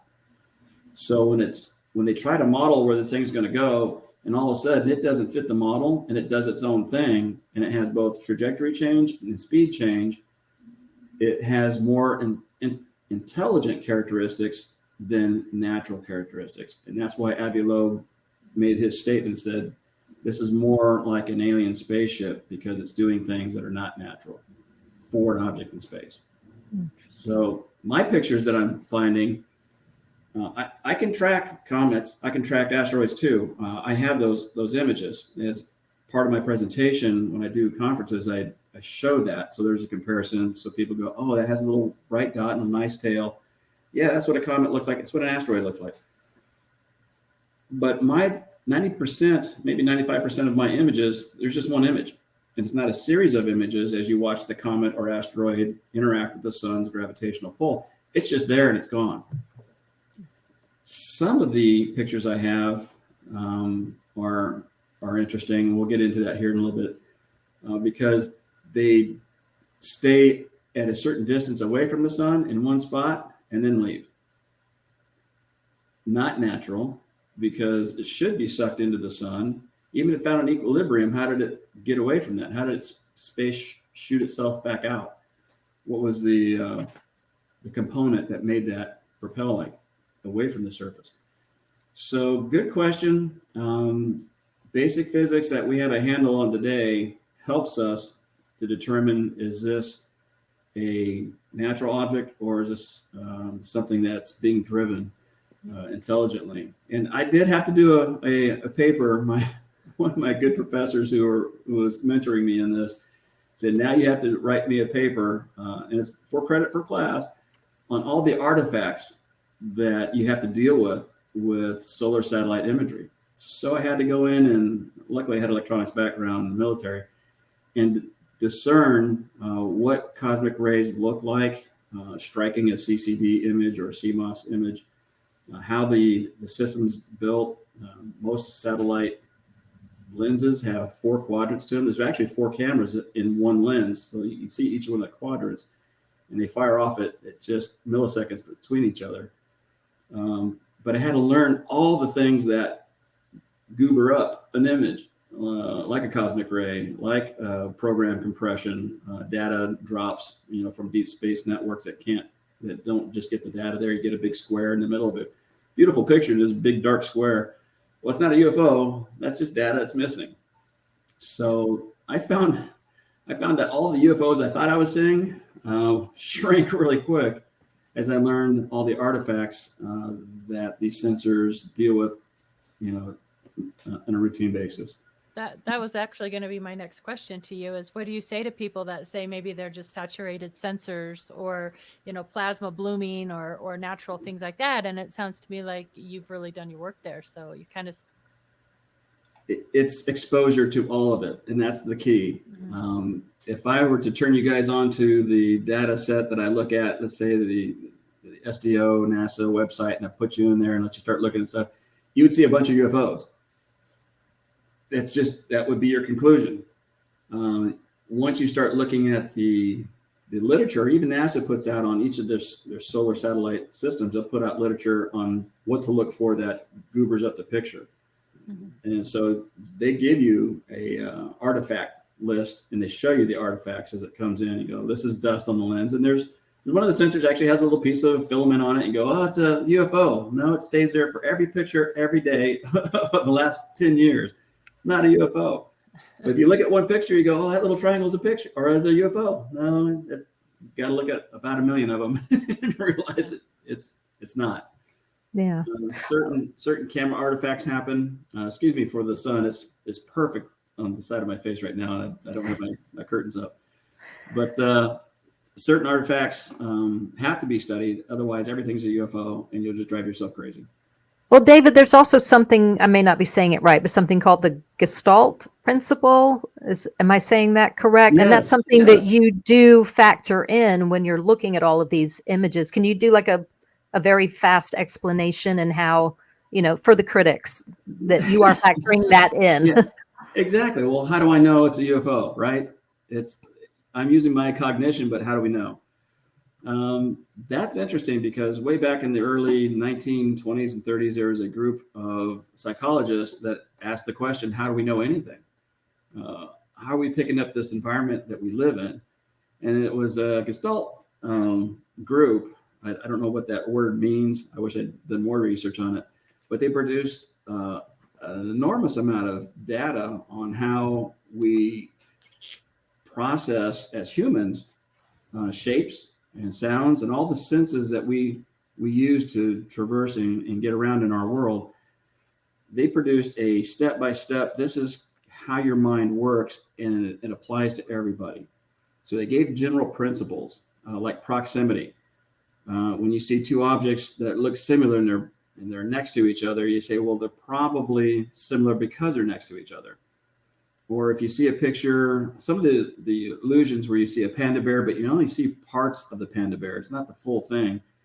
The back isn't completely drawn in or whatever, but it's a panda bear because you recognize the ears and the coloring, but it's not a full. Your mind says, oh, that's a panda bear because it can take the concept that you're recognizing from previous data, Bayesian data, in your own mind or your own experiences, and says, this is what this is from what you've seen before.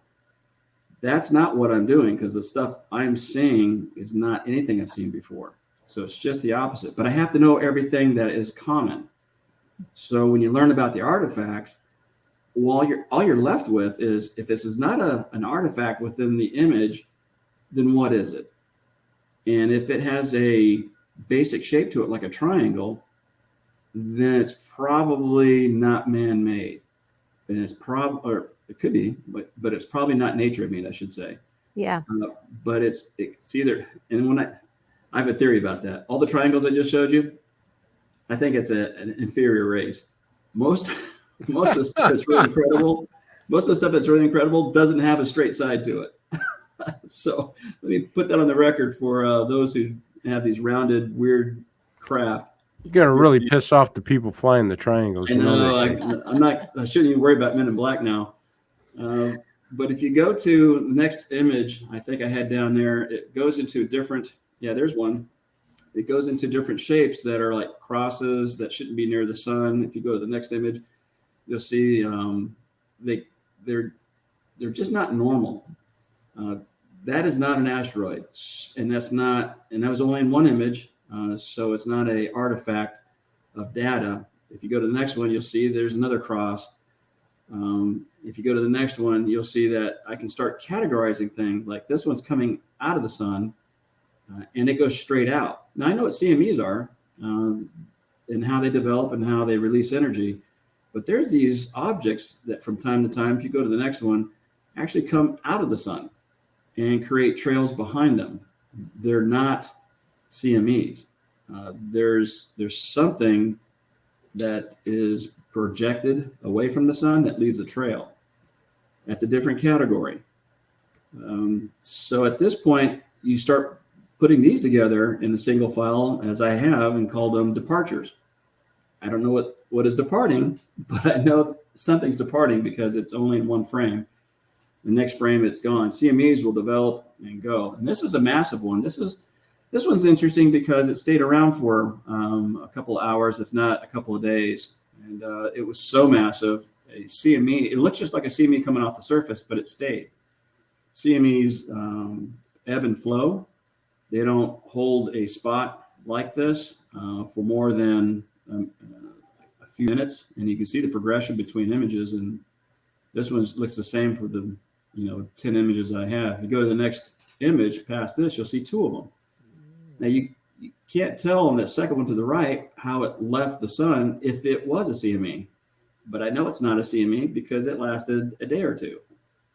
Those lights just hung there. Oh, here's another sensor that picked up the same thing. So there's no plasma connection to whatever these things are hanging out by the sun, but they're massive. They're easily 5-10 times bigger than the Earth, and they're not moving across anywhere. That's the funky part of understanding what artifacts are and then comparing them to something I'm looking at saying, I still don't know what that is, but that's not an artifact. That's where the categories come in. And that's when you start doing the specific type of analysis, which is called quantitative analysis, and start looking at the numbers. Well, Dave, after you insulted the people that are flying the triangles, if you get abducted, you'll know the reason why. I'm so toast. You are toast. And I just want to tell folks, I like you triangle people. So, so let me just ask you this, Dave. Because now I'm fascinated. What is the most common thing that you see out there? I mean, obviously, we talked about triangles and crosses and things, but you've done such tremendous amount of research. What object do you see the most? That's a good one. The next image, if you'll bring it up, is a series of sensors that caught something that's so similar that I currently have 13,000 images of this. This is 16 of them. I just put it in a collage because I found it fascinating enough to say, this is awesome. This is how science is done. If you can repeat it and you can get different sensors, which I call my witnesses, by the way. Each one of the different sensors on the satellites is a storyteller. They pick something up and they report it. But if I get enough witnesses or these sensors together showing that they're all seeing these same similar type craft, that is how categories are put together and then eventually someday identified. I don't know how long it's going to take for somebody to go, I know what that is. But I'm putting it out there. And so, yeah, there's stuff like this particular picture that shows just a plethora of this type of object that's only seen in one frame and it's gone next. Wow. I don't know where the heck the time is going. We only have like 7 minutes left. Okay. And yeah, I'm finding this so fascinating. Tell us a little bit about this website you're building. Solar Suspicions is based off of my data that I have in my files because I have so much of it that I got with my fourth webmaster. And don't ask me what the story is behind 3 other webmasters, but they get excited about it and then I don't get the phone calls. I don't know if I scare them or what. But I've got a gentleman now, A7 Web Design, that is putting together a website for me to dump all this data. And I do categorize it.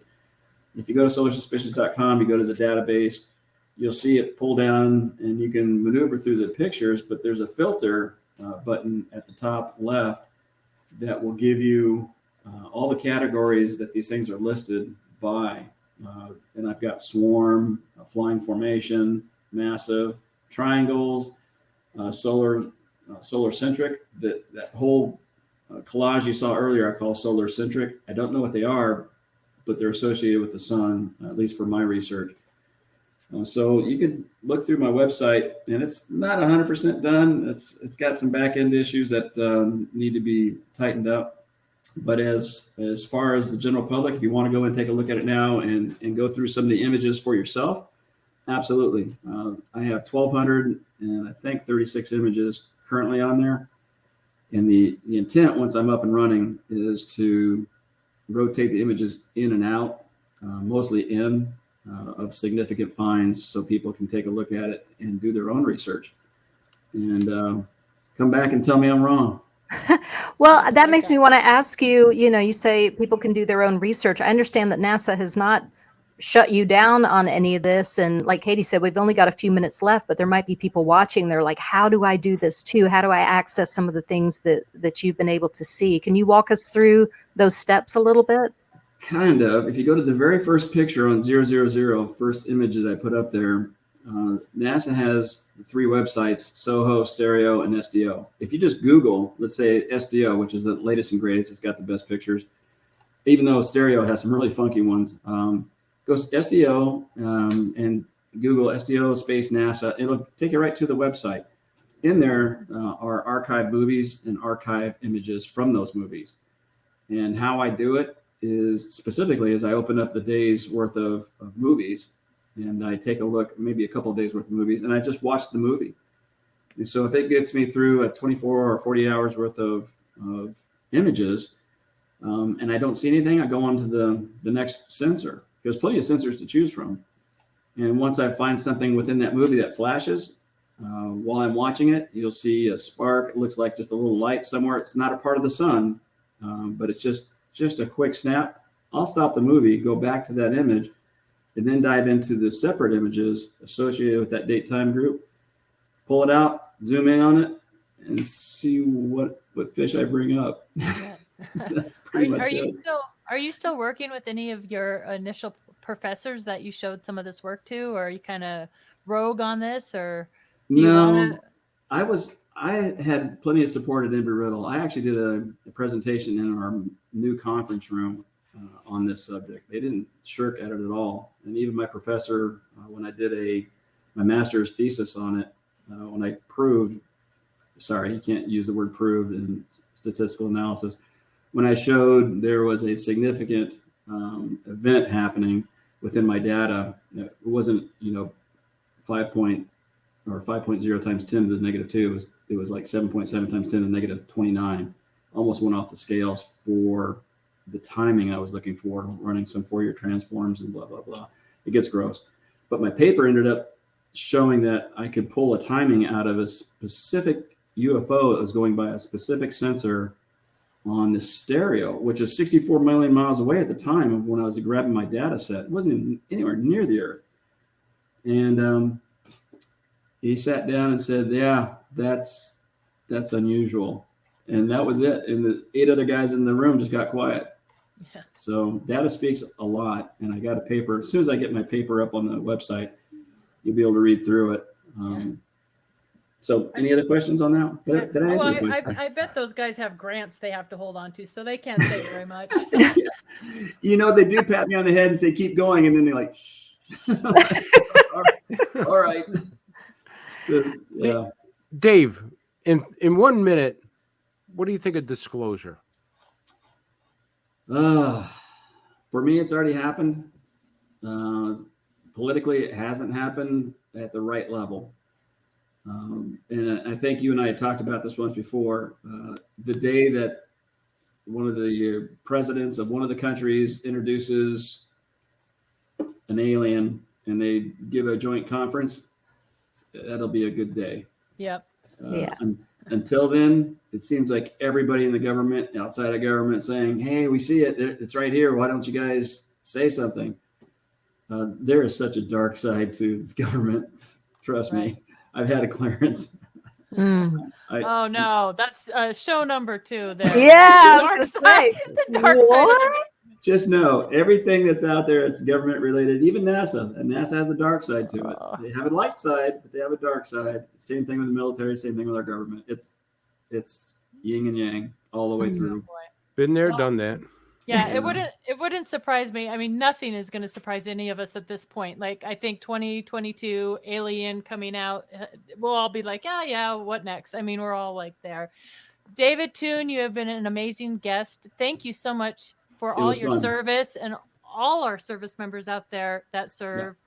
Thank you so much. It was really great having you on. You guys are awesome. Really interesting research, and I just love the way your mind works and the way you analyze data. So cool. Keep Katie, up the faith. Yeah, Katie Cook, thank you. Chris DePerno, I hope you guys have a great rest of your evenings. And Chris, stay warm. I hope it warms up there in New York for you. Thank you to Bill Skywatcher, producer, and our co-producer, Amanda Curran. We couldn't do it without you. You're like awesome getting those pictures up there for us. My gosh. Thank you so much. And we'll see you all next week. I believe we have Dev next week, if I'm thinking correct. Dev Regine. So I know I say her name wrong and she's going to kill me for that. But everybody have a great weekend. Keep looking up. Report your sightings to MUFON. Become a field investigator. Get involved with MUFON. Like David said so eloquently at the beginning, we become family, like the MUFON family. So I hope you can join us. So everybody, take care. Have a good night. Bye. Bye.